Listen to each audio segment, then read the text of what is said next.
గతంలో బీఆర్ఎస్ సర్కార్ వెల్ఫేర్ ఉద్యోగులను పట్టించుకోలేదన్నారు మంత్రి అడ్లూరు లక్ష్మణ్. గత ప్రభుత్వం కాగితాలపై మాత్రమే పాలన చేసిందని, క్షేత్రస్థాయిలో పనులు చేయలేదని విమర్శించారు. ట్రైబల్ వెల్ఫేర్ ఉద్యోగులకు పెండింగ్లో ఉన్న బకాయిలను కాంగ్రెస్ ప్రభుత్వం విడుదల చేసిందని చెప్పారు.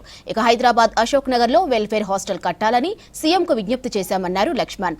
రాష్ట్రానికి రావాల్సిన వెల్ఫేర్ నిధులివ్వాలని కేంద్రానికి లేఖలు రాశామని చెప్పారు. ట్రైబల్ వెల్ఫేర్కి సంబంధించినటువంటి గత కొన్ని నెలలకెళ్లి ఉన్నటువంటి బకాయిలు గౌరవ రాష్ట్ర ముఖ్యమంత్రి వర్యులు, గౌరవ ఆర్థిక శాఖ మంత్రులు తక్షణమే ట్రైబల్ వెల్ఫేర్ సొసైటీకి సంబంధించిన గురుకులాలకు సంబంధించినటువంటి సుమారు 11 కోట్ల రూపాయలు కాంట్రాక్టు అవుట్సోర్సింగ్ పార్ట్ టైం సంబంధించినటువంటి జూలై ఆగస్టుకు సంబంధించినటువంటి శాలరీస్, అదేవిధంగా senior faculties, games boys coaches and April నుంచి ఆగస్టు వరకు 2.35 కోట్ల 2,35 లక్షలు, ఇంకా ఇతరకు సంబంధించినటువంటి ఏదైతే పెండింగ్ బకాయిలు అన్నీ కూడా నిన్న సాయంత్రం ట్రైబల్ వెల్ఫేర్కి సంబంధించినటువంటి గురుకులాల ఉద్యోగస్తుల యొక్క పెండింగ్ బకాయిలన్నీ కూడా చెల్లించడం జరిగింది.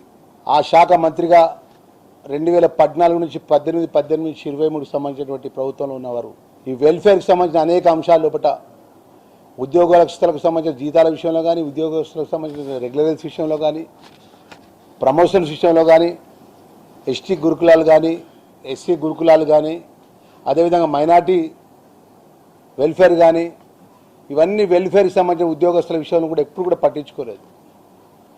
ఈరోజు గౌరవ ముఖ్యమంత్రి రేవంత్ రెడ్డి గారి నేతృత్వం లోపల మేము బాధ్యతలు తీసుకున్నాక వెంటనే గురుకులాలకు సంబంధించిన ఎస్సీ గురుకులాలకు, ఎస్సీ డిపార్ట్మెంట్కు, అదేవిధంగా tribal welfare department, minority department, డిజేబుల్కి సంబంధించిన మా డిపార్ట్మెంట్కి సంబంధించినటువంటి ఏమేమి మా ఉద్యోగస్తులకు కానీ విద్యార్థులకు సంబంధించిన మౌలిక సదుపాయాల విషయం లోపల మా సంబంధిత అధికారులతో ప్రత్యేకమైనటువంటి సమావేశాలు ఏర్పాటు చేసుకొని ముందుగా కొద్ది నెలల నుంచి పెండింగ్ ఉన్న బకాయిలు తక్షణమే విడుదల చేయాలని చెప్పేసి గౌరవ ముఖ్యమంత్రి గారి దృష్టికి తీసుకెళ్లినటువంటి సందర్భంలో